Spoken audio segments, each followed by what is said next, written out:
Mag-aantay daw sila ng isang buong araw para kumpirmahin talaga na nawawala si Serena.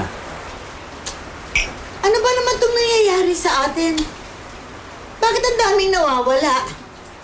Una-una si Sunshine, sumunod si Joy, ngayon naman si Serena. Tapos may bago na namang problema. Ay, Kung kailan napawalang visa yung kasal ni Emmy, saka naman mawawala si Sarina. Tingin ko hindi lang nagkakataon to mga to eh. May nananadyalan talaga eh. Eh, sino yun? Si Emmy. Kasi, nung humingi ako ng annulment sa kanya, si Serena ang sinisisi niya. Walang ibang taong may motibo na pa pwedeng gumawa nun kundi si Emmy lang. Pinangal ni Benji yung kasal niyo? Emmy, hindi ko alam yung sinasabi mo sa akin. Hindi ko sinusunod si Benji. Kaya pakawalan mo na ako dito. Sinungaling!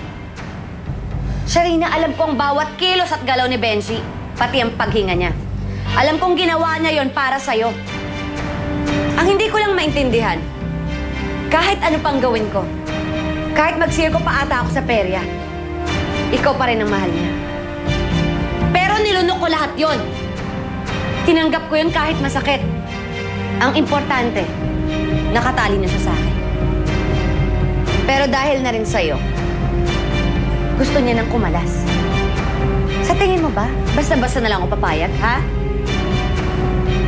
Hindi. Hadlang ka sa amin ni Benji simula pa noon. Kaya ako natatapos sa'yo. Steady. Anong gagawin niyo sa akin? Boy, Emmy! kayo nang bahala dyan. Pakawalan niyo ako dito! Ayoko! Bitawan niyo ako! Ayun kayo! Emmy! Ayun kayo! Ayun kayo! Ano gagawin niyo sa akin? Wala na naman si Benji, nakisarina na siya. Pwede na tayo magsama. Mahal naman kita eh. Si Benji lang gusto ko. Siya lang at wala nang iba. Di wala ka sa kalikigan ni Benji. Pagkatapos ng lahat ng ginawa ko sa'yo, ito gaganti mo sa akin. Kung may kasalanan ako sa'yo, huwag mo na idadamay si Serena. Saan kung nagturo nito?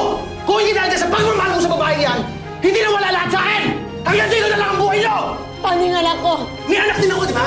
Yung anak niyo, mawawala ng magulang! Nasaan sila, Benji? Hindi mo na sila maliligtas. Pindutin mo na yan, bossing! Wag! Wag! Hindi naman ba to? Benji,